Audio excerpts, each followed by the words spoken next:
Alright guys, today we need to go over universal gravitation. So we're going to talk about gravity, its implications on objects, planets, stuff like that. So let's take a look. Now, we had to get somewhere. We had to start off with people. I don't know if you can see this or not. Zach, can we see that on the film? Can we see those people? Now, a lot of times you hear the phrase, we stand on the shoulders of giants. That's how we get to where we're at. You know, these people, we look back and think that maybe they're dumb people because they had some pretty crazy ideas, but they really were pretty bright for their days. So the first one is Tycho Brahe. I've also heard Tycho Brahe, depends on how you pronounce it. I don't really care how you say it, but either one. He was in the 1500s. He had an Earth-centered solar system, which is a pretty typical thing of the day. But he was able to also look out and figure out what some of the other stars, you know, how they moved and whatnot. So he still had some good stuff. He wasn't just, hey, we're just an Earth-centered solar system and everything else really wasn't moving very well. He was still a pretty bright guy. Now, one of his students, though, was incredibly bright. So you'll hear it quite a bit. It's Johann Kepler. Okay, you hear Kepler's laws. So he follows Tycho, and he has the sun-centered solar system. So he says the sun is the middle. We're going to rotate around it. Okay, very big. It got a lot of people thrown in jail. Got a lot of people killed. Newton comes around. He follows up Kepler. He's actually after Kepler dies, but when Newton comes around, Newton is a person that is very learned because his family has lots of money. So he goes to university at a very young age. One of his big things is the law of universal gravitation. We hear Newton with the apple drops on his head, bonk. Okay.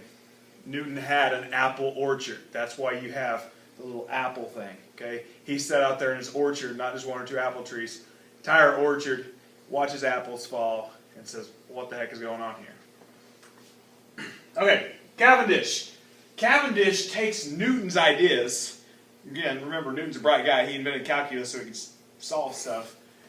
Cavendish takes Newton's ideas and actually gives it a number. Newton had ideas, but he didn't experimentally determine them. He couldn't. He didn't have the material. He didn't have the ability to do it. Cavendish does, so he's able to actually measure what gravity was. A big topic. And then, of course, you have Galileo. He's a big guy. He doesn't necessarily fall in kind of with their ideas, but as far as astronomers, the big-time astronomers of the day, Galileo's a big one. Again, he was jailed for most of his life because he didn't agree with people. Okay, Kepler's laws of planetary motion. Big one. Planets are ellipses with the sun at one focus. I'll get my little drawing here.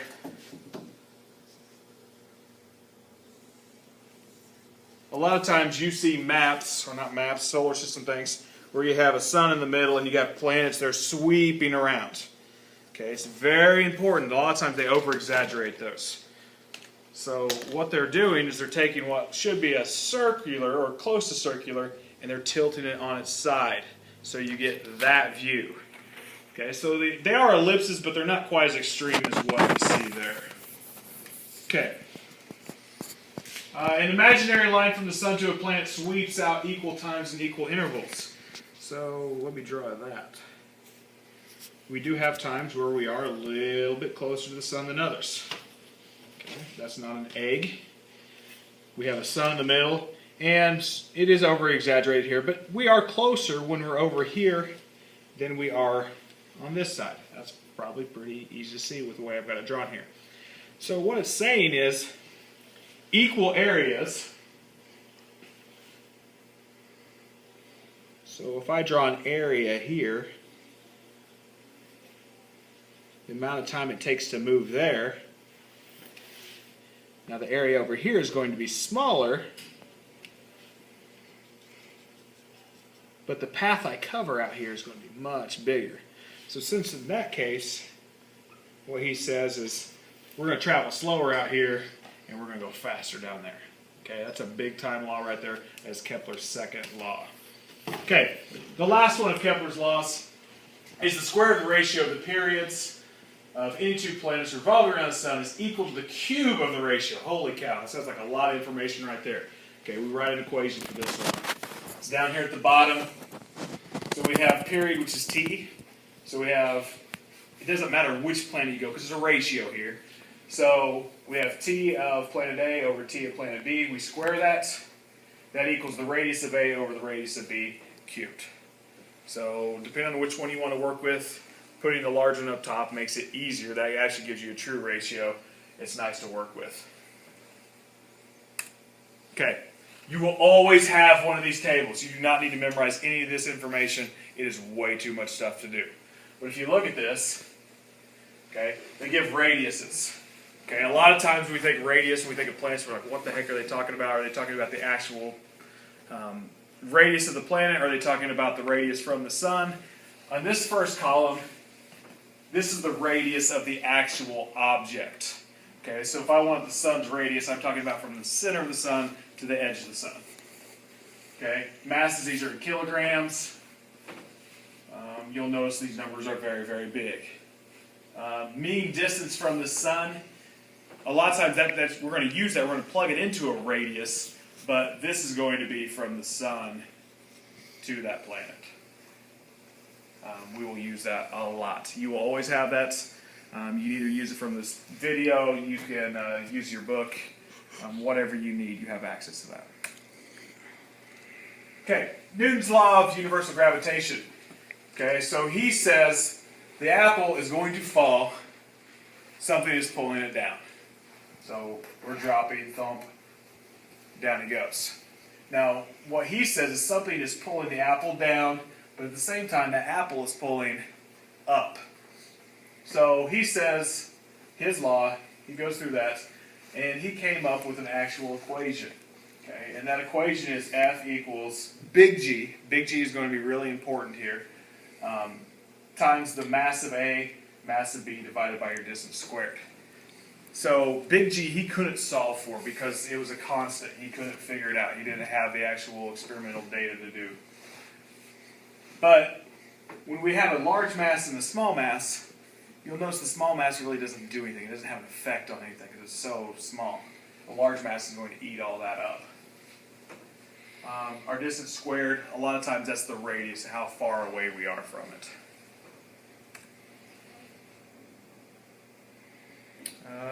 We will talk about that later. Cavendish is the one we talked about following up Newton now. Cavendish, you can't really see it probably real well from there, but basically he had a string and he had two small spheres that were attached to it, but then he had very massive iron balls out here. Okay, and what they would do is they would rotate, they would bend towards it because gravity would pull them towards it.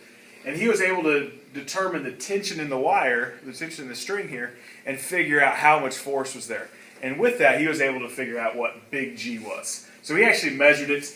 He didn't get this exact number, but he got a number that was fairly close. He got within definitely 10% of the actual number. 6.67 times 10 to the negative 11th Newton meter squared per kilogram squared. Okay, it's a nasty unit, but we will use it quite a bit. And with that, he was able to actually figure out what the weight of the Earth was using this equation down here. So mass of Earth equals G times radius squared over big G. Okay, so we find out that the Earth is really heavy. Zach, how are we doing on time? 9.5. Sweet. All right, motions of planets and satellites. Now, satellite in orbit is always going to be the same height of the Earth. Okay, so what happens is it's constantly falling, but it's spinning. So since it's constantly spinning and falling, we're going to maintain that orbit. Pretty cool. The speed of an object in a circular orbit of Earth. Okay, so how fast it's moving. We'll use this equation. Velocity equals the square root of G. Now, depending on a lot of times what we're using here, we have mass of Earth in this particular equation. So if you look at this, it says mass of Earth.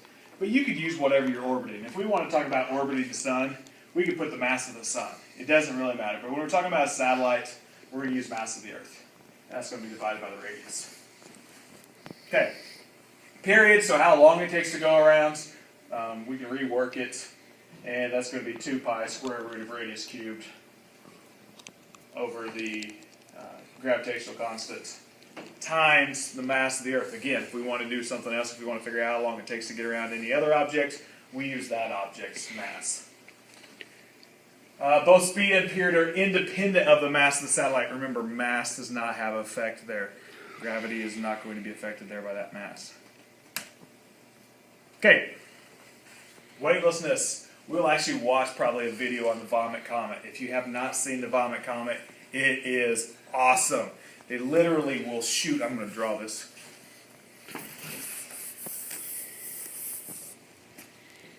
This little parabolic motion right here. They literally will fly an airplane up, and then it'll go straight down. Okay, so on this flight, hey, that's not that cool. But when you're going down, and it is accelerating downwards faster than gravity, or it's matching gravity, you will experience weightlessness. So you have about a minute or so of weightlessness, and you are going to be flying downwards. And they call it the Vomit Comet, because apparently weightlessness does not fit well with some people. Okay. So weightlessness is pretty cool. Here's some people. Some people, they'll train for space flight. They will also maybe do some films. Pretty expensive though. Gravitational field. We have a field of 9.8 newtons per kilogram. It's directed towards the Earth's center. So gravity equals F over m. Okay, we have seen that equation. That's Newton's second law. Force equals mass times acceleration. So that's gravity is just an acceleration. Okay, 2 types of mass. Now we talk about mass in the gravitational sense. So we talk about gravity pulling it downwards. Mass gravitational equals the radius squared times the force of gravity divided by universal gravitational constant times the mass. Okay, that's a big, nasty equation.